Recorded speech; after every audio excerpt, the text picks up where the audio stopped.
Oh, you found our old Kentucky home. It's us again. Hello. Wave, everybody. And we don't really have a topic tonight, but we thought we really should do something because we haven't done anything for a while. And we keep having these pre production meetings, don't we? In which we come up with a very specific script. And then we forget what it is because we're all old, so we don't really know. But I have a trick question for everybody to see if they have been paying attention or if they know. This is the 100th anniversary of something. Do you know what it is? Roy, you should know. Probably should. Dave, do you know? It was 1925, 100th wow. anniversary of 1925. Yes. Roy, think about theater. Think about duet acting. Think Oh about my our God, is this third place Scopes? victory in I think it was LaRue County as Yes, in that fine thespian center of LaRue County. So the Scopes monkey trial. Is that what absolutely. This is well, Wow. I mean, it was a long trial, so I'm not entirely sure Yeah. what date this is, but yeah, it is the 100th anniversary of that. Cleveland, Tennessee, I believe it was, which is more complicated than one knows. One thinks it's just a bunch of rednecks who decided they believed in creationism versus everything else and persecuted this poor, hardworking guy who was actually Darren in Bewitched, if you remember the film, Inherit the Wind. But anyway, that's a whole another story. And also that Roy and I played those two main characters in Inherit the Wind, which is a fictional account of that. And I was the conservative guy who believed in the exact wordings of that. Anyway, the interesting thing about it is it was passed by Austin Peay, which is the name of one of the universities in Tennessee. He was the governor at the time, just to appease his kind of yokel, redneck, rural constituents who they figured it would never matter. And yet it was essentially the ACLU who were looking for a test case and found this guy, Scopes, in Cleveland to actually teach creationism, or not creationism, and to teach um, uh, Evolution. evolution. That's it, and therefore challenge the case. So, and the interesting thing about William Jennings Bryan is he actually didn't believe in the absolute inerrancy of the Bible or in the 5,000 years or anything like that. He was opposed to the teaching of evolution because it had become the sort of Spencerian survival of the fittest about humans, and he didn't like that idea. So he was going in. So it's a much more complicated issue than we think. Anybody have any comments about that, or have I said everything that needs to be said about that Well, I date? believe Scopes actually lost, didn't he? Oh, And he oh got yeah, he fined did. I don't think he $100, went I to think. jail, but No, No, I matter of think fact, it was a fine. Roy's Yep. frozen again. oh, Am I frozen? You guys? no, no, you're moving now. We don't have to slap you. Anyway, this has been a very complicated thing. Well, the fact is, we are living in a time in which perhaps that same sort of thing might be happening. Certainly, we are having all manner of issues about education and everything else. So I thought it might be apt to at least mention it. As always, things are more complicated than the initial stories, but sometimes they are exactly what they seem. Last I'm time, certainly glad that yeah, I'm certainly glad that all that's been straightened out, and now there's no problem with teaching evolution across the country in any school. So, yes. yes, it's all fine, and we all agree on everything, don't we? Perhaps not. Yeah. Um, anyway, but we're not here to talk necessarily about evolution or education or anything like that. We're here to talk about Bardstown, or our old Kentucky home. And we have spent the last couple of episodes of this podcast talking about various political issues, sort of tenuously tying it to the home ground. But I thought maybe we could stick a little bit closer to home and shift slightly off to the side of politics, although it's never far from home. And just think about what we were like at the time when we were living there and what we thought we might do in the future. So if we can get into the Wayback Machine, if you're a Bullwinkle fan, and go back to 1970 to 76, think about what we might have thought we were going to do with our lives at that time, as opposed to what we wound up doing. So, Dave, you want to take that one? Oh, I thought, what a great segue, Mr. Peabody. Yeah. Talking about evolution. Mr. Peabody? Yeah. And That's then right. coming into our own evolution from the Scopes monkey trial. Oh, there you are. Very good. Wow. So what a great segue. That was a good segue. So, yeah. We're professional podcasters, we three. Yeah. Well, now that That's I've right. said that, then I'll defer to Roy. Oh, you see what he did there? Okay. He just did a little diversion thing. It was like a whoosh. Fine time. I see how that is. Yes. Okay. I got it. Well, I was possibly the most clueless person in the history of people in terms of what I wanted to do or thought I could do. I came from an unusual family. Those of you who met my parents and stuff, I wasn't even sure I was going to be able to go to college. That was it was first generation college student in my family. My uncle went to college, but nobody in the direct lineage. And it was just, I wasn't even sure I was going to get to go. I mean, I didn't know anything. The guidance counselor, of course, helped out greatly, as you might imagine that Coach did. So he was a nice guy. Had you ever been told that by your parents or anything, or was that something you were just reading? Because that always amazes me, because I always perceived you as being the smartest guy. Well, thank you. And you never disappointed in that way, except in certain tastes about music and things like that. But that's another story. Did you really? Did people really in your family think, no, you know? They never tested.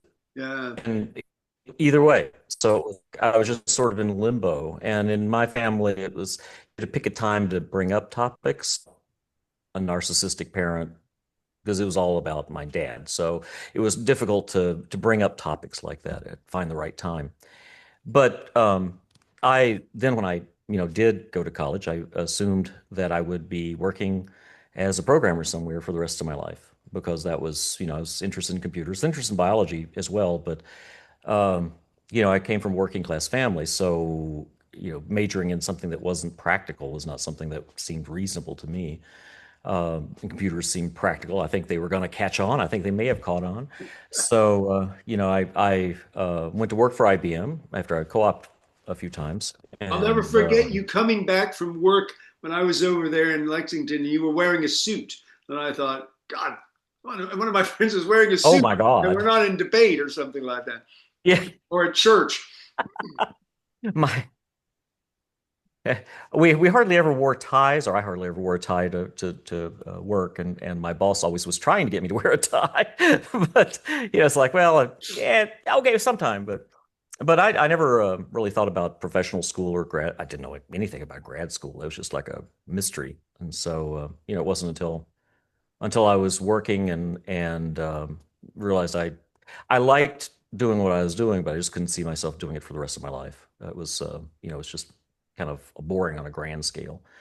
And so I decided, well, maybe I'll go to grad school or I'll go to med school. So even in college and beyond, I was still one of the most clueless people in the world.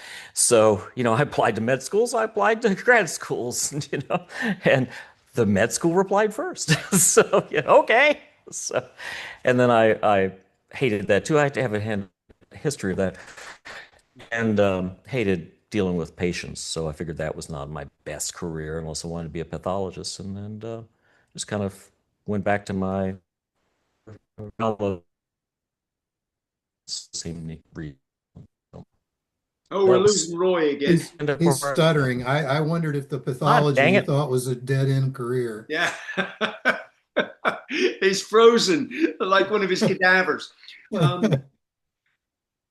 If he can get unfrozen, let's shift to you, Dave, and you see if you can see if the computer guy can get himself unfrozen. There.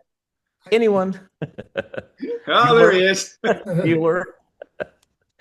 So no, I'm sorry. It was. I heard your dead end. Yeah, I yeah. was very. It was very clever. People are dying for their services, however. So that's, yeah. Thanks. So, did you get to any practical hospital experience while you were in your 2 years, or was that before that? No, it was the second year you spend some time in hospital, uh, basically for the diagnostic the class on diagnosis where you're dealing with and there's rotations through different areas just see what it's like. So one of them was child cancer. That was a Oh, uplifting that's sort always of fun. thing. But yeah, so I got some experience with it, and they didn't expect a lot out of the students because some guy that we had to, our final exam was to diagnose somebody, right? To do it H&P and diagnose them. And they didn't expect much out of me, or in general, maybe out of me, maybe in particular out of me. So they gave me this guy with cirrhosis. Well, you could diagnose cirrhosis from half a mile away, right? I mean, they're You yellow. get yellow. They have kaput medusa, the little veins around the umbilical, Yeah. and their liver's as hard as a rock. It's like, and when I diagnosed them, the guy was like, "Oh, you've what? This is not difficult." So, Yeah. but we That's got to like do the physical. time that they were trying to prove that you could listen with a stethoscope. I used to carry a stethoscope Mhm. to somebody swallowing, and you could prove they were having trouble swallowing by listening to the stethoscope. But the only evidence they ever had of patients that they used in the training, which were usually videos, were people that you would have heard were having problems swallowing from down the corridor. So when you came in, you listened, if you put the stethoscope on, you would be deafened by the rattle of their chest. And you say, I think this problem probably has a difficulty.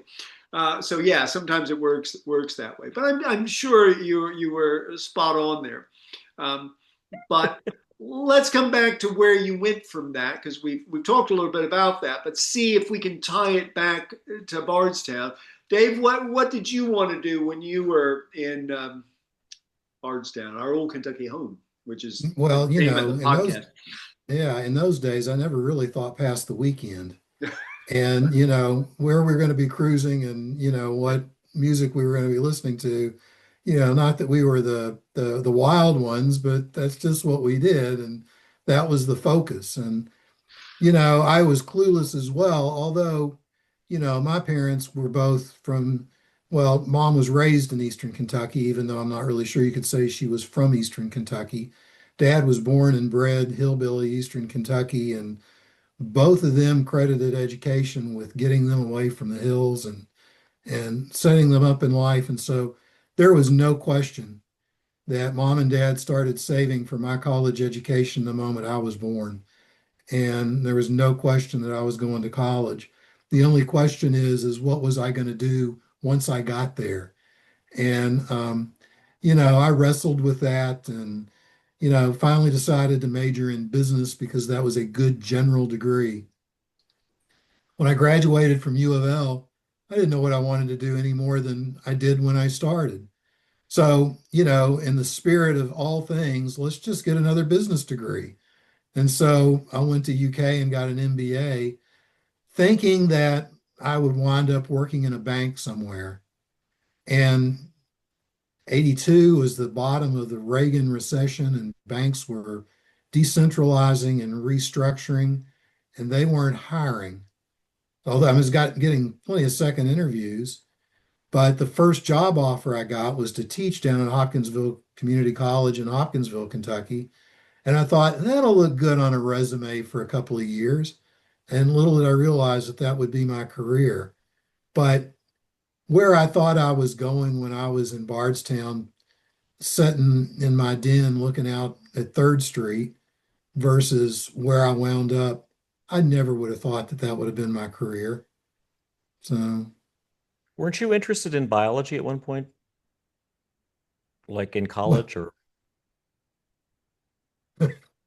I could make a joke and say only in reproduction. I'm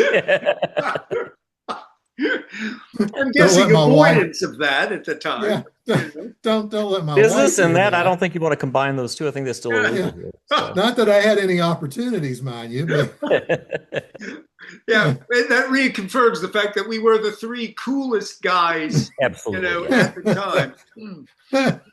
And still, of And course. still, yeah, absolutely. What about you, Russ? Well, I mean, I knew fairly soon. I can't think when that was, but I think probably sophomore, junior year, something like that. I wanted to be in media in some way, and television. I think is what it was. I think I read Dan Rather's book, the Camera Never Blinks or something like that, and I thought that's a cool book. And I read David Brinkley's and all these different things, and so I sort of got into that. I remember I really didn't have that drive and that put myself forward. I remember Dad was in the Kiwanis Club with the guy who owned WBRT, and I can't remember his name now. Um, didn't you go out with, or perhaps both of us did? Somebody who actually worked there. But anyway, another story. But anyway, I went down because I was told that he said if you just come down, he'll let you work or do something or whatever. And so I dressed up as much as I can imagine. I won't even describe what it looked like because it wasn't even close to being dressed up. Went down and parked just outside and kind of got to the door, and then it came back home. So I didn't do any of that. So I never worked in the station, which I probably could have.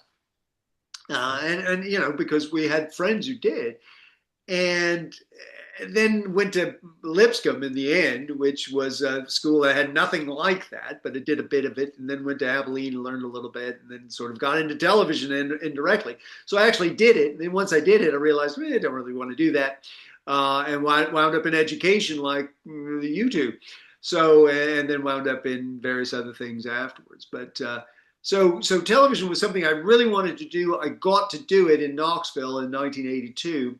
To 1982 to 1984, and then left, and then only did it as teaching and various other things. But I was convinced that that's what I wanted to do. In fact, I wanted to go to Australia and work in Australia because I heard Australia was where it was really happening. I mean, they're incredibly aggressive. You can imagine Rupert Murdoch and Fox News and things down there in nascent form. But I never got to Australia either. So it was one of those things where I had all these dreams and thoughts and ideas, and they kind of worked out in a way. But then I wound up in things that are so far from that I can't even think of what the connection was. So yeah, we come a long way and a long way different. Roy, in our high school years, I should know this, but besides the breaks of the whatever, what's the farthest place you ever went in our high school days from Bardstown? Well, I probably went to visit my cousin and aunt out in Los Angeles. That's probably the farthest I've ever been. All right, Dave, you were a world Gosh, traveler by yeah, I was really blessed because Dad worked for an organization that sent him to world conventions, and so I just was a tag along, and so it was before high school, but we did the Pacific Rim, Japan and Hong Kong and Taiwan and Malaysia and Australia, New Zealand, Tahiti and Mexico and home. But my mom and dad were both, they both loved to travel. And the furthest, I mean, I was down in the Yucatan Peninsula before Cancun was finished with dad, mom, and dad because we were going through Mayan ruins because that was a fascination of dad's. And I even remember going to Chichen Itza where it was this field, this little shack when you walked in, and it was seemed to be very remote. And then several years later, I took my kids, and it was just like going to a national park in the United States. I was just shocked how different it was. But, I got to travel a lot around the United States and Canada and Mexico. And of course, the one trip, of course, in college, we even went to Peru. I went to Machu Picchu.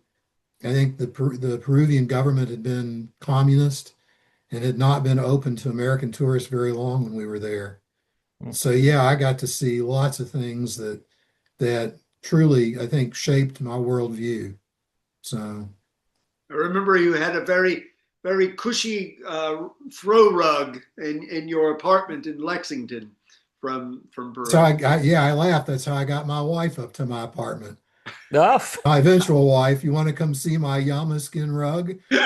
that's probably a unique line.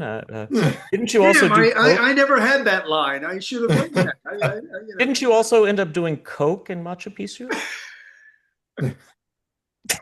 You drink cocoa leaf tea as a stimulant. Tomato, tomato. Yeah, yeah, yeah. I had a Coke in Belize, but it was a Coca-Cola. Uh, Okay. I will say though, in 2016, I took my daughter to Machu Picchu and I brought back some cocoa leaf tea in bags. Nobody at the border asked me anything about it. And I have a really good friend who's a drug enforcement agent, who was a drug enforcement agent. Matter of fact, the first thing he says when he meets people is that he says, I bet I bought more drugs than you have, because he was undercover in Miami a lot. But when I told him I had the cocoa leaf tea, he said, he sat back and he says, you know, that's illegal. And I said, nobody stopped me at the border. And he said, well, if you're ever caught, I will represent you in court, but don't tell anybody. yeah, well, it's a different world on the border now, so you need to Yeah. be careful. Yeah. Yeah, don't be Unfortunately, bringing Russ, any now tea everybody, back. yeah, unfortunately, Russ, now everybody knows it. Yeah. Yes, Oh, 16 people will know that. that's right. Minus that one who doesn't watch anymore because of Roy. That's But right. we'll talk about that. So, yeah, I remember when I first met you, when Roy and I, being the geniuses that we were zoomed forward from the fifth grade to the sixth grade.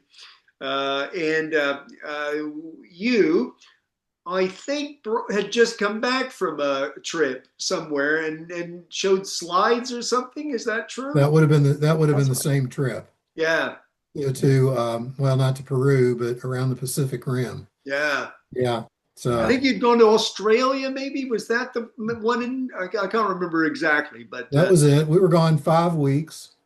The World Convention of the Christian Churches was in Melbourne, Australia that year. And so Dad said, you know, it's not much more expensive to fly around the Pacific Rim than it is to just fly in and out. And so, yeah, so we were gone 5 weeks. I remember Mom and Dad asked Dr. Petrie, if you yeah, remember Dr. Mhm. Petrie, what we should do to keep up with my education.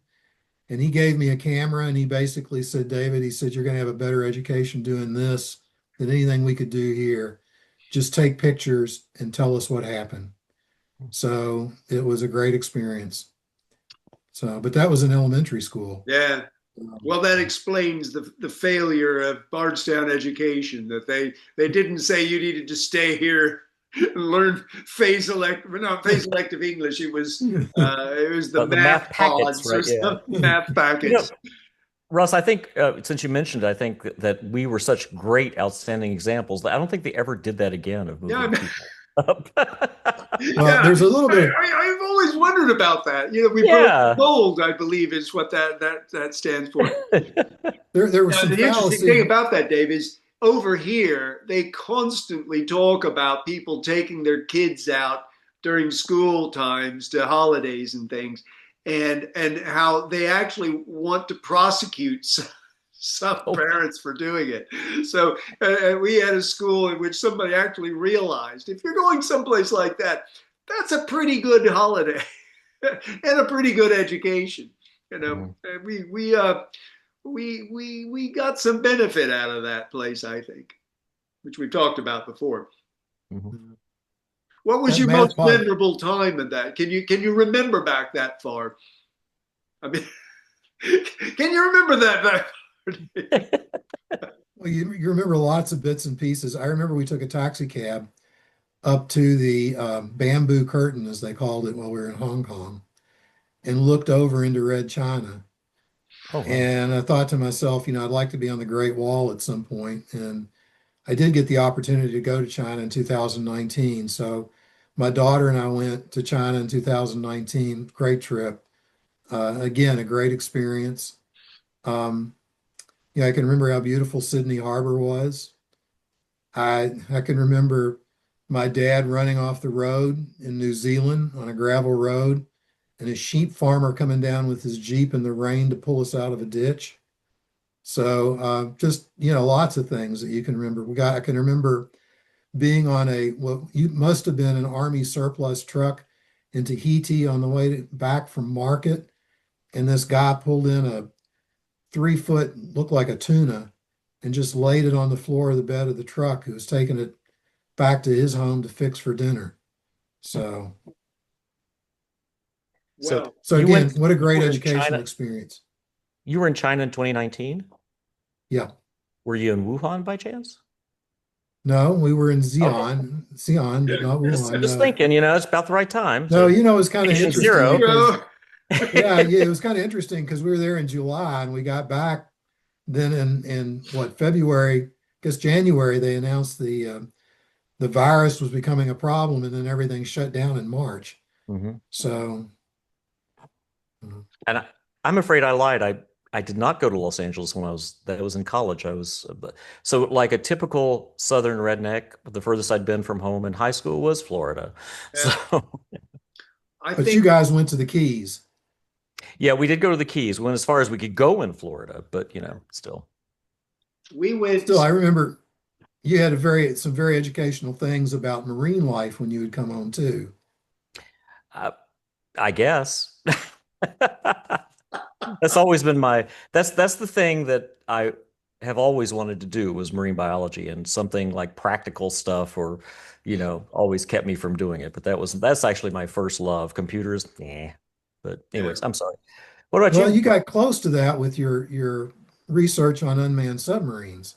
Yeah, and I've done some research and published some stuff in biology with biologists, but never doing the real stuff, mostly doing like simulation or, AI-ish stuff, but close enough for a government job.